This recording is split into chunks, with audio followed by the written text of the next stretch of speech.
Picture this. You're high above modern Athens, and on this one rocky hill, there's this collection of buildings that has literally shaped our idea of civilization.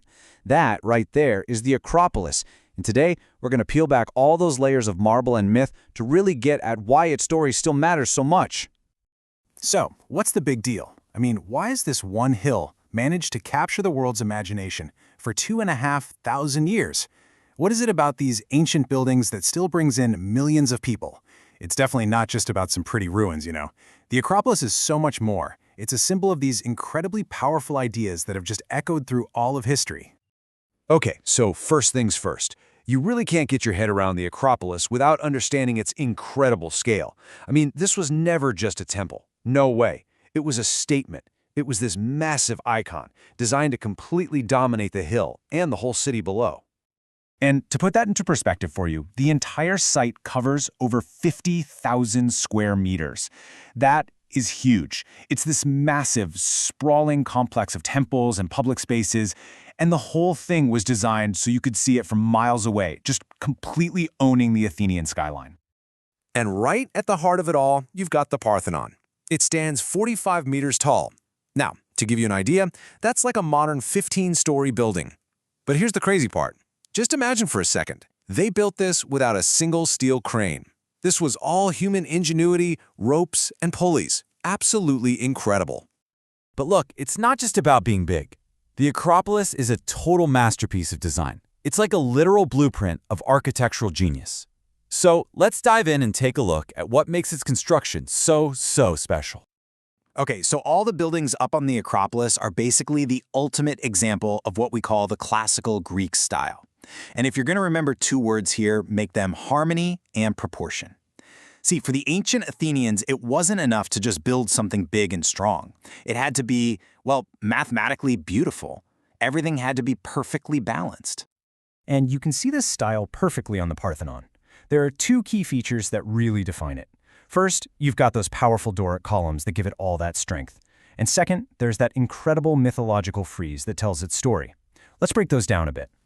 So those columns, they are literally the backbone of the whole structure. And we're not talking about simple pillars here, no. Each and every one is carved from this brilliant white marble, and they stand an imposing 13 meters tall. I mean, they're what give the Parthenon its signature look, that perfect mix of strength and grace. All right, then you've got the frieze, which runs all the way along the top of the building. And this is where the architecture basically turns into a storybook. It's just covered in these incredible, intricate carvings that brought all of Greek mythology to life for every single person walking on the ground below. So the big question is, why? Why build all of this? Well, the answer takes us back to this absolutely remarkable period in human history, what we now call the Golden Age of Athens. And this is the key to understanding everything. The Acropolis was built back in the 5th century BC, right at the absolute peak of Athens' power. This was never just a religious site. It was a bold, in-your-face declaration to the rest of the world. It was a symbol of their democracy, their culture, and their military might. Of course, that golden age didn't last forever, but the Acropolis, it endured. And its story from then on really becomes one of survival against all the odds. It's just a testament to its incredible resilience.